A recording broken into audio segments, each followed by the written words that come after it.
जय भोले सभी को। कैसे हैं आप सब? अगर आप भी भगवान भोलेनाथ के भक्त हैं तो जल्दी से कमेंट में जय भोले लिख दीजिए।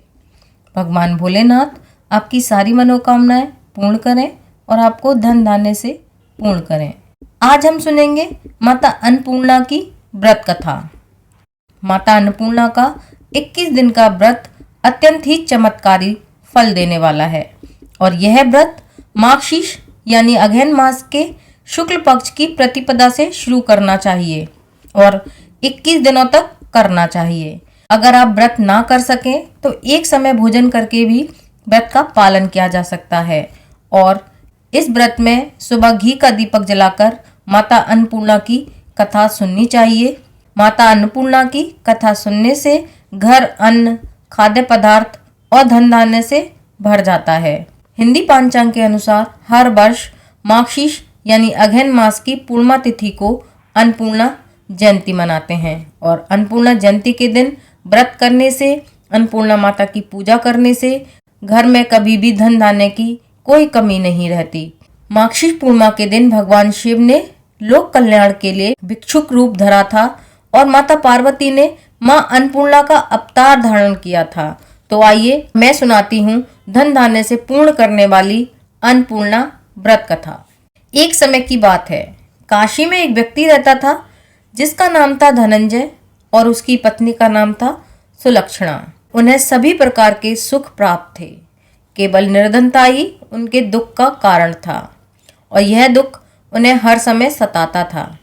एक दिन सुलक्षणा अपने पति से बोली, हे स्वामी, आप कुछ प्रयास तो करो। आप अगर कुछ प्रयास करो तो काम चले, इस प्रकार कब तक काम चलेगा? सुलक्षणा की बात धनंजय के मन में बैठ गई और वह उसी दिन विश्वनाथ शंकर जी को प्रसन्न करने के लिए बैठ गया और कहने लगा, हे देवादिदेव विश्वेश्वर, मुझे पूजा पाठ कुछ नहीं आता, केवल तुम्हारे भरोसे बैठा हूँ।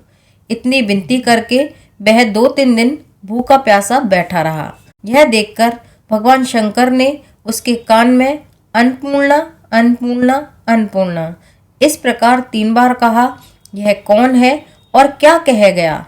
इसी सोच में धनंजय पड़ गया कि मंदिरों से आते भक्त ब्राह्मणों को देखकर पूछने लगा कि हे पंडित जी, अन्नपूर्णा कौन है? ब्राह्मणों ने कहा, तू अन्न छोड़ बैठा है सो तुझे अन्न की बात ही सूझती है। जा घर जाकर अन्न ग्रहण कर। धनंजय घर गया, स्त्री से सारी बात कही। वह बोली, हे नाथ, चिंता मत करो, स्वयं शंकर जी ने यह मंत्र दिया है, वे स्वयं ही इसका खुलासा करेंगे।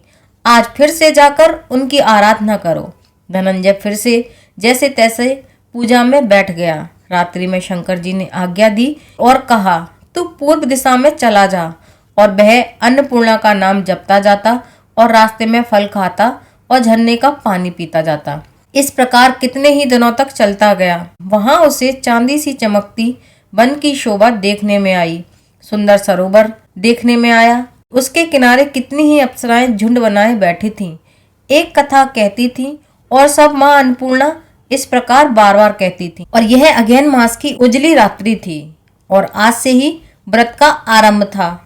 जिस शब्द की खोज करने वह निकला था वह उसे वहां सुनने को मिला। धनंजय ने उनके पास जाकर पूछा, हे देवियों, आप यह क्या करती हो? उन सब ने कहा, हम सब अन्नपूर्णा माता का व्रत करते हैं। व्रत करने से क्या होता है और माता अन्नपूर्णा की पूजा से क्या होता है, यह किसी ने किया भी है और इसे कब किया जाए? व्रत कैसा है और क्या इसकी विधि है, वो मुझे भी बताओ। वे सब कहने लगी, इस व्रत को सब कोई कर सकता है। 21 दिन के लिए 21 गांठ का सूत लेना चाहिए। 21 दिन यदि ना बने तो एक दिन उपवास करें और यह भी ना बने तो केवल कथा सुनकर प्रसाद ग्रहण कर लें।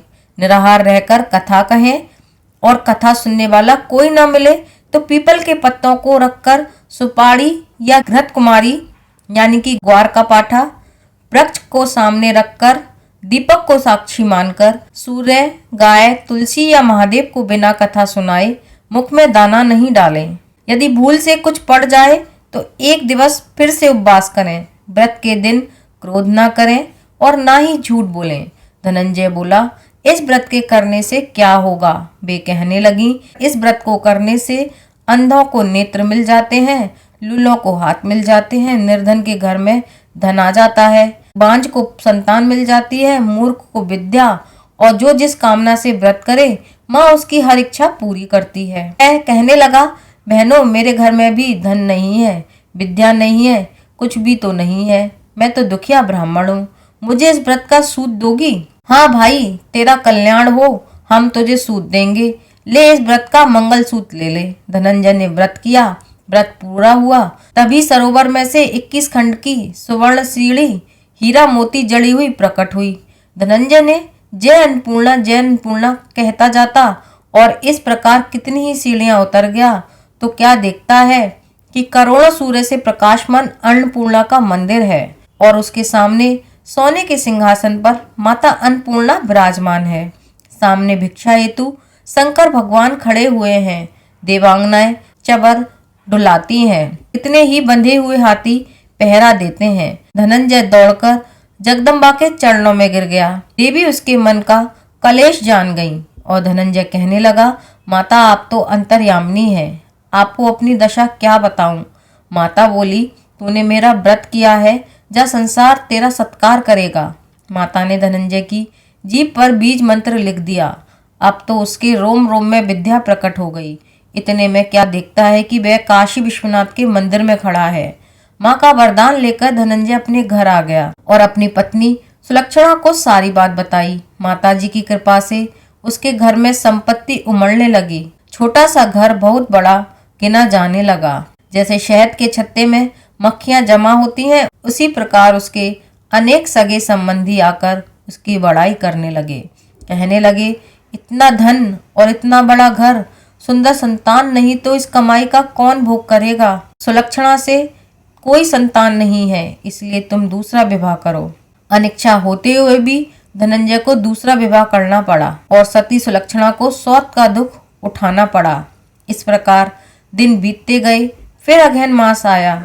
नए बंधन से बंधे पति ने सुलक्षणा से कहलाया कि हम व्रत के प्रभाव से सुखी हुए हैं, इस कारण यह व्रत नहीं छोड़ना चाहिए। यह माताजी का प्रताप है जो हम इतने संपन्न और सुखी हैं। सुलक्षणा की बात सुनकर धनंजय उसके यहाँ आया और व्रत में बैठ गया। नई बहू को इस व्रत की खबर भी नहीं थी। वह धनंजय के आने की राह देख रही थी। दिन बीतते गए और व्रत पूर्ण होने में 3 दिन ही बाकी थे कि नई बहू को खबर पड़ गई और उसके मन में ईर्ष्या की ज्वाला दहक रही थी। वह सुलक्षणा के घर आ पहुंची और उसने वहां भगदड़ मचा दी। वह धनंजय को अपने साथ ले गई और नए घर में धनंजय को थोड़ी देर के लिए निद्रा ने आ दबाया। इसी समय नई बहू ने उसका व्रत का सूत तोड़कर आग में फेंक दिया। अब तो माताजी का कोप जाग गया। घर में अकस्मात आग लग गई। सब कुछ जलकर खाक हो गया। सुलक्षणा जान गई और पति को फिर अपने घर ले आई। नई बहू रूठकर पिता के घर जाकर बैठ गई। पति को परमेश्वर मानने वाली सुलक्षणा बोली, ना हे नाथ, घबराना नहीं, माताजी की कृपा अलौकिक है। पुत्र कुपुत्र हो जाता है पर माता कुमाता नहीं होती। अब आप श्रद्धा और भक्ति से आराधना शुरू करो, वे जरूर हमारा कल्याण करेंगी। धनंजय फिर से माता के पीछे पड़ गया और फिर वही सरोवर और सीढ़ी प्रकट हुई। उसमें माँ अन्नपूर्णा कहकर वह उतर गया। वहां जाकर माताजी के चरणों में रोने लगा और माताजी प्रसन्न होकर बोली, यह मेरी सोने की मूर्ति ले जा और उसकी पूजा कर, तू फिर से सुखी हो जाएगा। और जा, तुझे मेरा आशीर्वाद है। तेरी स्त्री सुलक्षणा ने मेरा व्रत श्रद्धा के साथ किया है, उसे मैंने पुत्र दिया है। धनंजय ने आंखें खोली तो खुद को काशी विश्वनाथ के मंदिर में खड़ा पाया। वहां से फिर उसी प्रकार घर को आया। सुलक्षणा को दिन चढ़े और पूरे महीने होते ही पुत्र का जन्म हुआ।